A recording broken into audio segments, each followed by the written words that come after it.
Fala pessoal, tudo bem? Daniel do Diário Automotivo. Conforme eu havia falado no último vídeo que eu publiquei, o perguntas e respostas sobre o T-Cross Sense, eu havia gravado um vídeo de 360 graus do novo Peugeot 208. Só que eu sou meio tapado, então eu achei que a câmera 360 ela gravava áudio, e quando eu comecei a editar o vídeo, eu percebi que nenhum áudio foi gravado. Então eu fiquei falando meia hora no novo Peugeot 208 Grife e mais meia hora no novo Peugeot 208 Active Pack para nada. Então eu tive que voltar à concessionária para gravar esse vídeo, né? Gravar um vídeo de 360 graus novamente, agora com um microfone, né? Para sair o áudio. Então vamos lá. Esse é o novo Peugeot 208. Essa versão aqui é a Grife, é a mais completa, é aquela versão polêmica que custa R$90 mil, mais de R$90 mil.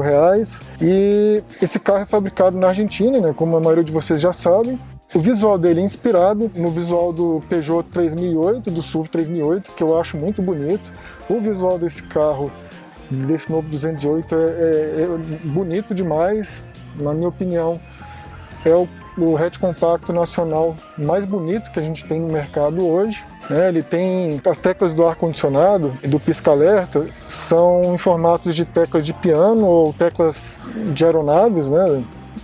Teclas horizontais, deitadas. Pela tela do celular de vocês, ou pelo mouse e pelo trackpad do computador, vocês podem olhar livremente qualquer ângulo do carro. Vocês podem olhar para essa minha cara feia, ou senão vocês podem olhar para o teto, vocês podem olhar para o banco do carro, para a parte traseira. Então, enquanto eu vou falando, sintam-se à vontade para olhar o carro do ângulo que vocês acharem mais interessante. Eu vou começar falando do painel. O painel do carro é muito bonito, como eu falei anteriormente. Para mim, é o hatch compacto com o interior mais bonito que a gente tem disponível no Brasil. Ele tem algumas diferenças em relação ao Peugeot 208 europeu. Por exemplo, no 208 europeu, esse plástico da parte superior do painel, ela é em plástico macio. Esse daqui é um plástico rígido. A central multimídia é a mesma que nós temos nos outros carros da PSA, como por exemplo no C4 Cactus. Essa central estreou no 208 de geração anterior, onde a porta USB veio para cá, próximo à tela.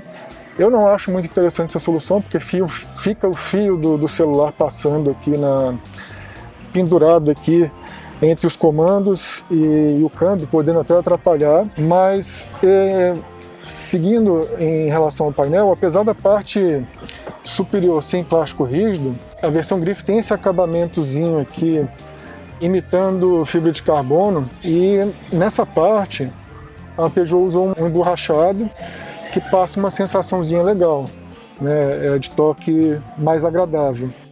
E eu gostei muito, muito mesmo desse interior do 208, né, desse novo 208, principalmente, claro, na versão Grife, com esse painel 3D aqui belíssimo.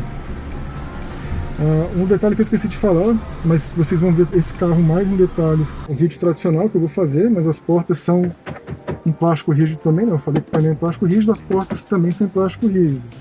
Só que o aspecto do plástico utilizado nesse carro, nesse Peugeot para a América Latina, nesse 208 da América Latina aqui, plásticos rígidos têm uma boa aparência. Só achei mesmo um vacilo gigante a Peugeot não ter deixado o freio de mão eletrônico, né? Eu equipo 208 na Europa, ela colocou um freio de mão tradicional. O câmbio automático de 6 marchas da japonesa Aisin, mesmo que equipa carros da FCA e carros da Peugeot Citroën e da Volkswagen. Infelizmente, quando a Peugeot trouxe o carro para ser fabricado na Argentina, ela não trouxe também o comando elétrico para o câmbio, né, só uma alavanquinha. Lá na Europa, o Peugeot automático, além de ter um câmbio automático de 8 marchas, ele não tem essa alavanca tradicional de câmbio automático. Ele usa uma alavanquinha bem pequenininha, parecendo aquelas de carros mais caros, como o Peugeot 3008, por exemplo. Essa versão do 208, ela tem outros detalhes interessantes também, como esse aro cromado. Eu acho interessante, eu só não sei afirmar para vocês se esse aro aqui, esse aro cromado em volta do painel e esse aro cromado em volta da multimídia atrapalham em dias ensolarados, se isso vai refletir na cara do motorista, né? Se refletir vai ser uma coisa bem incômoda.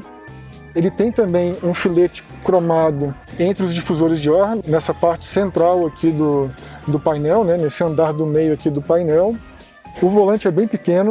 Eu gosto muito desse tipo de arranjo que a Peugeot tem feito nos carros dela, com o volante bem pequenininho e o velocímetro mais acima, né, quase na linha de visão que a gente tem, olhando para frente no carro.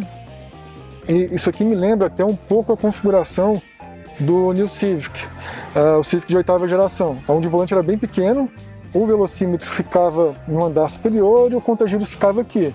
Esse painel não tem 2 andares, mas funciona mais ou menos da mesma forma, né? A forma de dirigir, a configuração.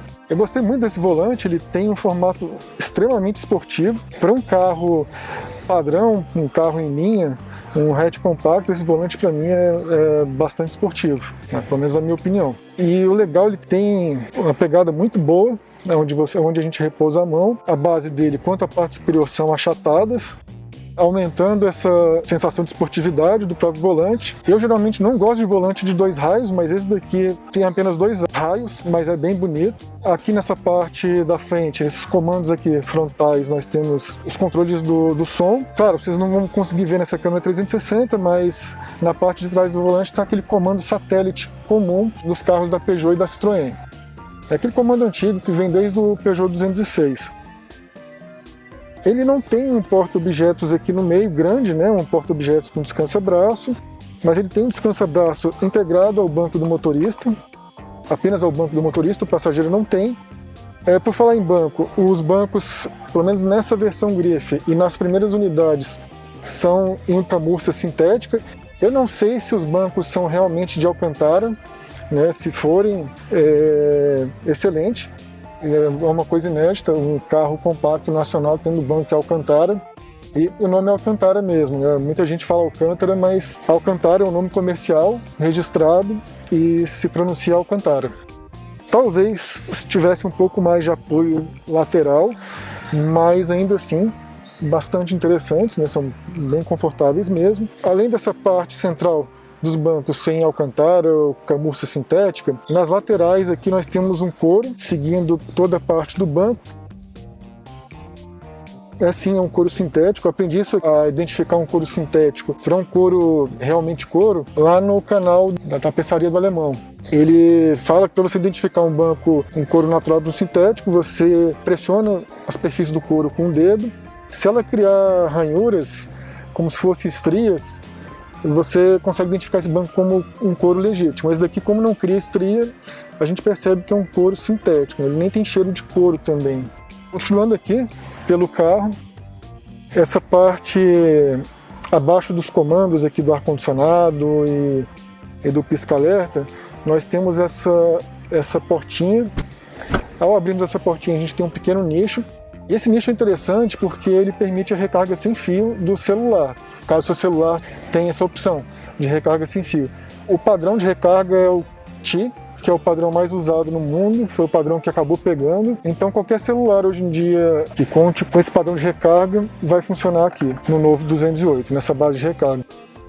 Essa câmera de 360 vocês não vão conseguir visualizar muito bem o painel, né? Esse painel digital. É o painel digital mais bonito que eu já vi até hoje, principalmente em carros compactos, como vocês devem ter visto já em outras mídias. Ele tem um efeito tridimensional muito bonito, né? Ele é separado em camadas. E eu explico melhor esse painel digital no outro vídeo do Peugeot 208, que eu vou publicar logo em seguida, depois desse. Que aí eu filmo o carro com uma câmera tradicional e explico mais detalhadamente o painel. Então, com essa câmera de 360 é só mais para dar uma visão geral do carro para vocês. Eu tenho 1,83 m, como vocês podem ver, eu fico bem posicionado aqui no carro. O banco tem que ficar mais baixo. Eu, por causa dessas minhas costas meio bichadas, eu preciso dirigir em uma posição mais elevada. E aqui, infelizmente, nesse 208 não é possível por causa do teto solar. Então, o teto do carro acaba sendo um pouco mais rebaixado. O banco tem que ficar um pouco mais baixo para mim. Deixa eu elevar aqui, como vocês podem ver. minha cabeça já pega no teto com bastante facilidade. Vocês podem olhar, mexendo seu celular para a direita ou para a esquerda, não sei se daqui vai dar para pegar, vocês podem perceber que a maçaneta interna para a abertura da porta, ela está posicionada numa região mais baixa. Ultimamente os carros vêm com a maçaneta interna de abertura da porta, geralmente por aqui, né? Por exemplo, você pega o Polo, a maçaneta fica bem aqui, bem à mão, em outros carros mais recentes também, só que nesse 208 a Peugeot resolveu adotar uma maçaneta bem mais para o meio da porta aqui, muito próxima ao puxador da porta. E acaba que essa posição da maçaneta de abertura interna junto ao puxador da porta me lembra um pouco o layout da abertura da porta dos Gol BX dos anos 80. A maçaneta de abertura ficava mais para o meio da porta, numa posição mais baixa, bem próximo ao puxador da porta. Vocês podem ver, o teto solar ele é bem grande, ele não abre o vidro, né, mas ele fecha a cortina, fecha e abre a cortina. Mesmo esse carro tendo esse teto solar, ele conta com 3 alças de teto, né? Viu, Volkswagen? Vê se aprende, você consegue vender um T-Cross por quase 140 mil reais e você não tem a vergonha na cara de botar alça de teto, né?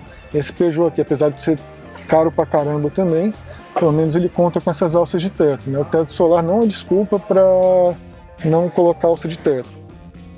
Mas uma coisa que ficou faltando nesse carro também, assim como no T-Cross com o teto panorâmico, foi iluminação na parte traseira, para os passageiros de trás, né? Muito provavelmente a Peugeot fez isso por questão de espaço, mas ainda assim ela poderia adotar uma iluminação nas laterais da porta. Se vocês olharem para essa parte superior aqui, tanto aqui quanto aqui, seria possível instalar uma iluminação traseira.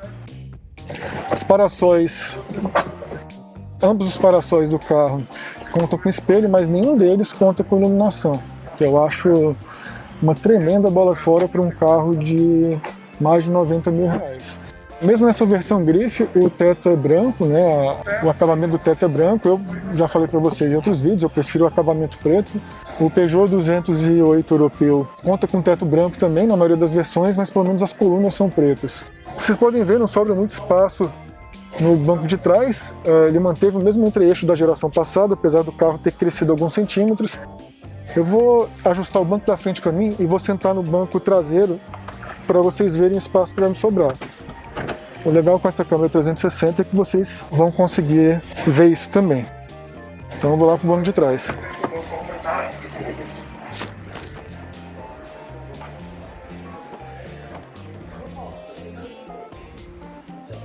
Aqui atrás nós temos banco em alcantara também. Alcantara, o couro sintético nas partes do meio. O couro sintético bem aqui onde senta o terceiro passageiro, né, o passageiro do meio, aliás. Vocês podem ver, acho que não sobra muito espaço para minha perna, mas... Pode vir aqui pra você ver. Entendi. Essa pegada do... Fica à vontade. Não, só estou gravando aqui, mas fica à vontade. Esse que é o painel 3D, né? O banco. E aqui é soft touch, aqui que não é. Cara, será que a Peugeot não vai repensar em pôr um motor 1.2 nesse bicho tudo, não? Sabe o que eu acho que vai acontecer? Elas se juntaram agora, Peugeot, a PSA com a FCA. Vai pôr o Firefly aqui. Não tinha visto não, pessoalmente. Vai botar o Firefly Turbo. É o Firefly. Tá gravando? Tô gravando. Eu perguntei, aproveitar. Legal. Só te perguntar, esse banco é camurça sintético ou é alcantara mesmo? Alcantara mesmo, né? Pô, legal. Valeu, porque até queria esclarecer isso no vídeo. É alcantara mesmo. Legal. Fala pessoal, eles ocuparam o carro aqui, né? As pessoas que estavam olhando, parece que a galera vem em carreata, vem de coletivo, desce, vem um monte de gente, vê o carro e depois fica um tempão sem ninguém na concessionária. Então eu voltei para o 208 Grife para finalizar alguns detalhes dele 360. Vocês podem olhar livremente aí o carro por qualquer ângulo. Então vocês viram, eu fui para o banco de trás, a gente tive um espaço razoável dentro da média de espaço que nós temos para os passageiros de trás. na categoria dos carros compactos, hatches compactos, né? E é isso, galera. Esse é o Peugeot 208 na câmera 360. Eu peço desculpas pela tosquice do vídeo, né? Garanto para vocês que os próximos vídeos serão mais legais, terão uma qualidade melhor de informação, mas esse aqui é uma versão beta, né? É um teste para ver o que vocês acham desse formato. Então aguardem que, além desse vídeo do Grife em 360 graus, eu tenho um vídeo do Active Pack em 360 graus que eu vou lançar logo em seguida, e depois desses dois vídeos 360, uma avaliação mais detalhada, um vídeo tradicional mais detalhado do 208 Grife e também do Active Pack. Por hoje é isso, pessoal. Um forte abraço e até o próximo vídeo. Tchau!